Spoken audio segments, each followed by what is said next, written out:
0.0037 micrograms per liter. That's 5 orders of magnitude greater than something like 1,4-dioxane, which is 0.35.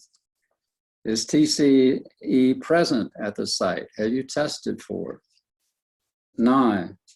There are 3 different horizontal vertical dispersion ratios that have been used to implement or used or implied at the site. The ratio predicts how fast the groundwater flow will flow vertically in relation to how fast it will flow horizontally. So if it goes 1 foot vertically, it may only go 1 inch horizontally in the same period of time. Please explain why the different ratios exist, how they should be applied at the site, and in the conceptual site model.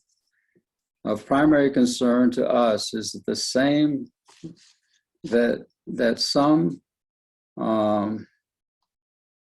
primary concern to us is that some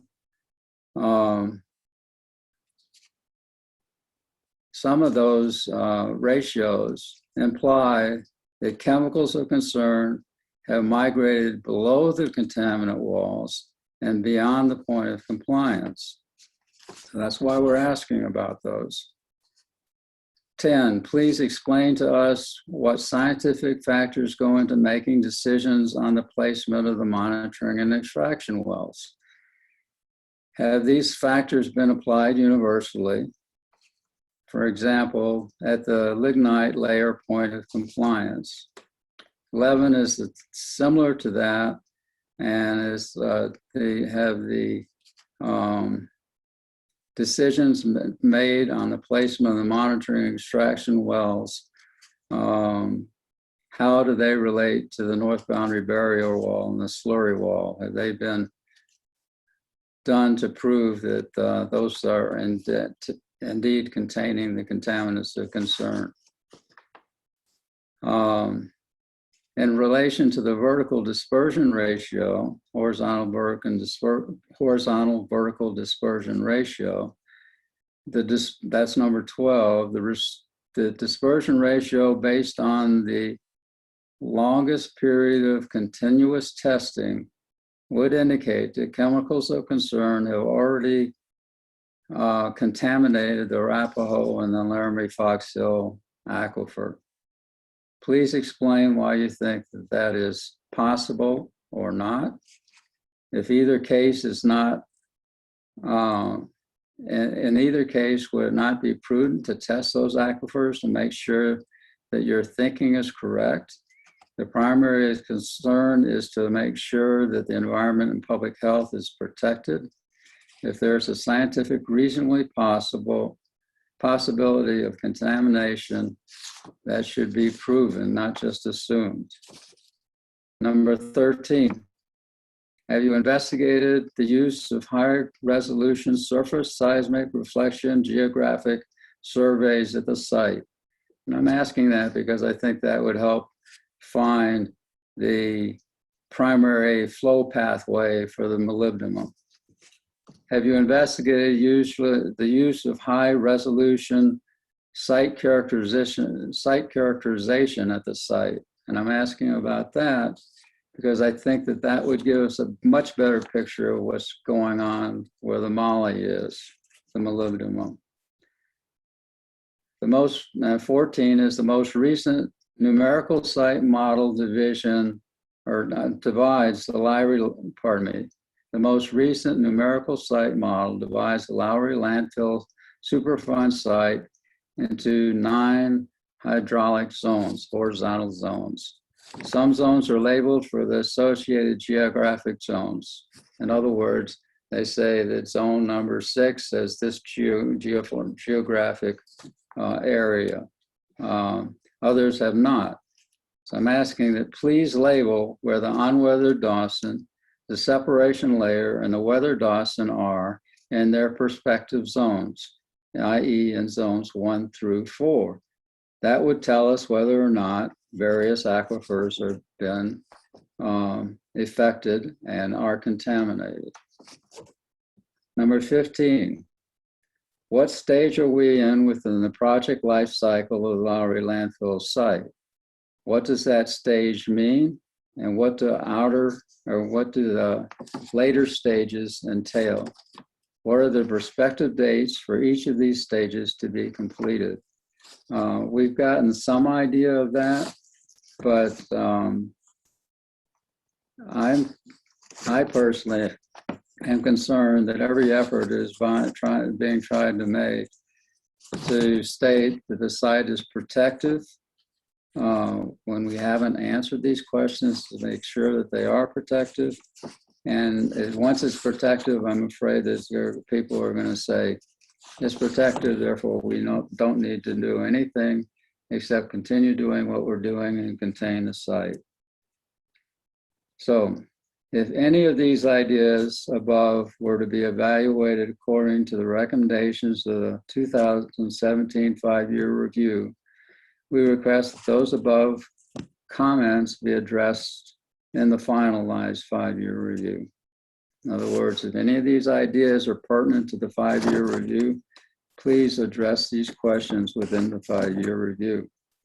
If any of the ideas presented above are considered valid but not addressed within the this present 5-year review evaluation, we request that they be investigated in the next 5-year review. And then the final request is that the position paper document, the position paper as a document, I request that that be entered into the public record. So I'm sorry if I put you all to sleep, but if you've got any questions about any of that, I'll be happy to address it further and we could have more discussion.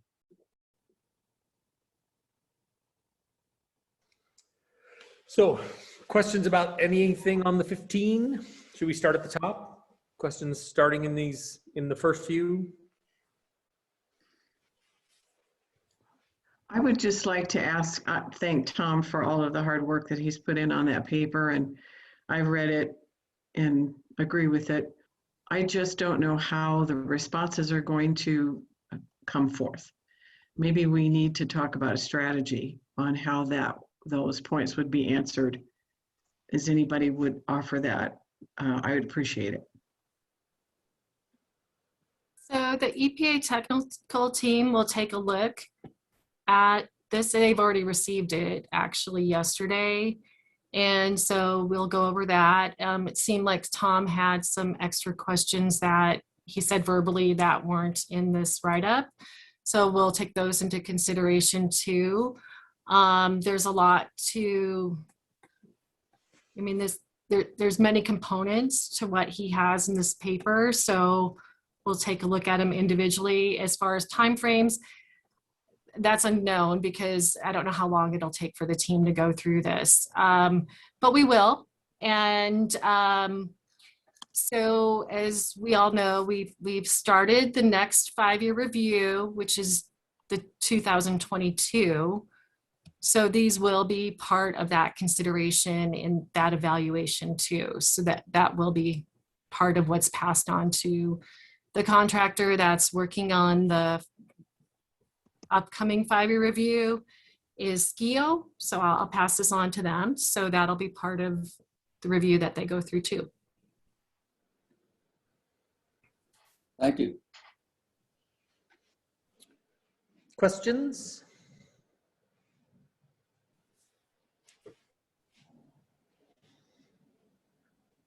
I just wanted to chime in. There's a lot here that I think we need to take some time with, as Linda said. But I also think that, you know, we might want to take 1 or 2 at a time on future agendas and really get into these a little bit more. So maybe we use this as a outstanding topics list or something like that, and we focus on 1 or 2 of these items in the CAG meetings moving forward, and be prepared to talk about them in detail, and maybe get to the point where we've answered the question to the satisfaction of the CAG. Good point, Colleen. Thank you. That's a very good suggestion. Tom, do you like that? Yes, I do. Thank you. Mm-hmm. I would like to add my approval to that idea. I don't know in what order they would be taken. It seems logical to start at the top. And that with enough advance notification, whoever needs to respond to that would have a sufficient amount of time rather than taking it as a whole thing, which may be what Linda meant when she talked about going through it. I think that makes a lot of sense. But Tom, I have a question for you. It isn't just EPA that would respond to this paper or to the questions in this paper. The other entities as well. Is that correct?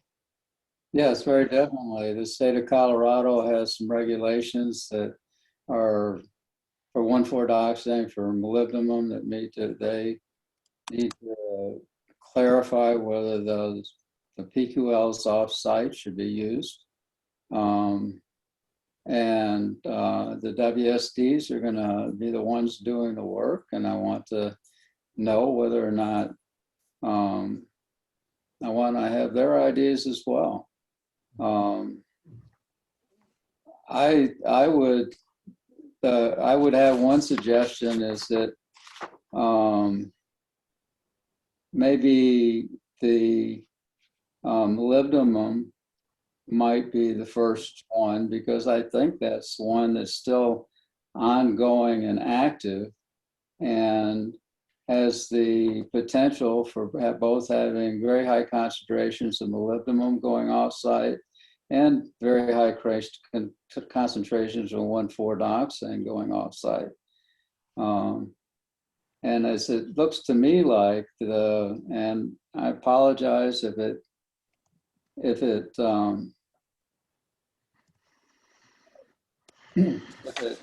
sounds confrontational, it's not meant to be. But to me, the primary flow pathway was pretty much established by the CDPHE's white paper in 2005, and that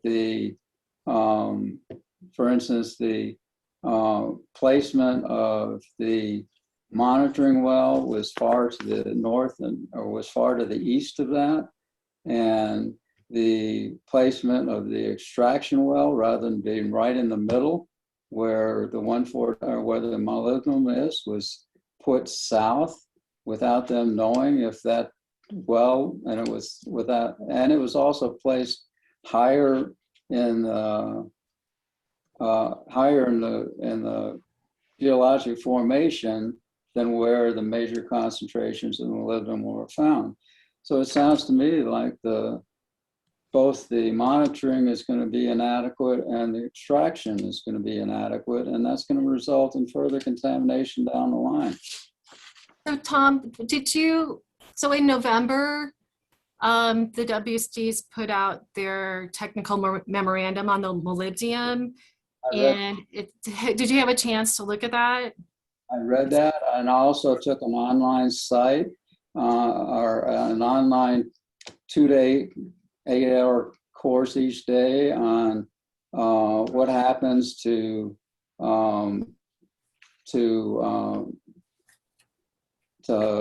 metals and when they will be dissolving and where they can come from and how they can be followed.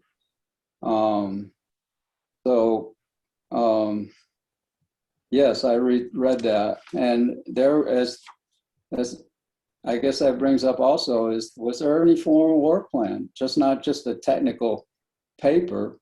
There was no work plan ever put out defined that I saw, and I apologize if I missed it, but no work plan that says, how are we going to approach this molybdenum? It was just done.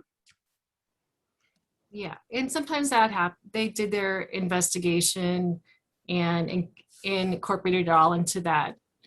I think it's something like a 300-page report. So, it was trying to find out what was causing it, and it determined it was naturally occurring, and it has the rationale behind that. So I'm glad that you took a look at it and read it. So, they see the natural occurring, they're saying it's natural occurring. Essentially, it's really not their responsibility. That's what I took from that. The only responsibility they have is to honor the contract they have with Denver, not putting out too much molybdenum out from the treatment plant. So it's very good that they started to try to extract a lot of the molybdenum in the treatment plant, but they didn't. The thing that they spent a lot of time talking about is that this didn't come from this source, like the organic compounds. It didn't come from this and that. And there was a bunch of sources they looked at as to where it didn't come from, but they didn't establish why, what are the conditions that made the molybdenum suddenly become soluble? That's the real problem. And those conditions are very likely the pH and the EH in the site of the Superfund site. They didn't address that. So it sounds like a really good topic for another CAG meeting too, because I know they put a lot of work into that investigation, so I'm sure they'd be happy to talk about it. Okay. Okay, more questions? Or shall we turn to the idea that these topics need to be teed up for future meetings? And both Linda and Colleen, as you said, agencies will take a look and sort of with the CAG when they ought to be and when there's information and when there's a response to some of these, and we'll use it as a roadmap. So, anything else for tonight? I would like to make a comment with regard to Tom's work. I think that this is a really good example of what community involvement means. And I think that in the absence of the really intense concern that all of us have, as demonstrated by Tom's hard work, that community involvement would go by the wayside, and we would all be, as John Barber described us, behind on the other side of the curtain. And I think that community involvement is critical to this. I do not know how community involvement is addressed in that record of decision. I have read the record of decision, but I'm not recalling how community involvement is addressed in that. There is no legal responsibility for the community. So, since it's a legal document, I don't know where we fall on that. I do not want to continue to participate in this discussion for years to come just because somebody decided to nod to the community and say, show up. Well, we don't want to just show up. We want to ask the critical questions that matter to us, and we want to place our confidence in the EPA and CDPHE and the other entities to know that this is an ongoing concern of ours. We're the ones who were affected by it, and community involvement is a critical part of seeing to it that this site is brought into compliance and forever taken care of. So I want to thank Tom for his hard work, and I just would like everybody to realize how important it is, the amount of time that Bonnie and Tom and the others spend trying to get to real discussion and real explanation of what our concerns are. So I just want to thank Tom again for that.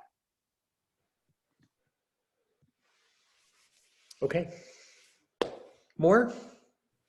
Shall we say goodnight? Okay. Much work for Tom and Bonnie and Linda and Lisa and I and Janine to do in sequencing all of this and sorting out May, June, and beyond, as well as all the other things you talked about tonight, responses to letters and the rest. So much to pay attention to over the coming months. Thanks, everyone. Thanks, Tom. Thanks, everyone. Thanks, Tom. Happy Earth Day. Thanks all. Night. Thanks, Tom. Night.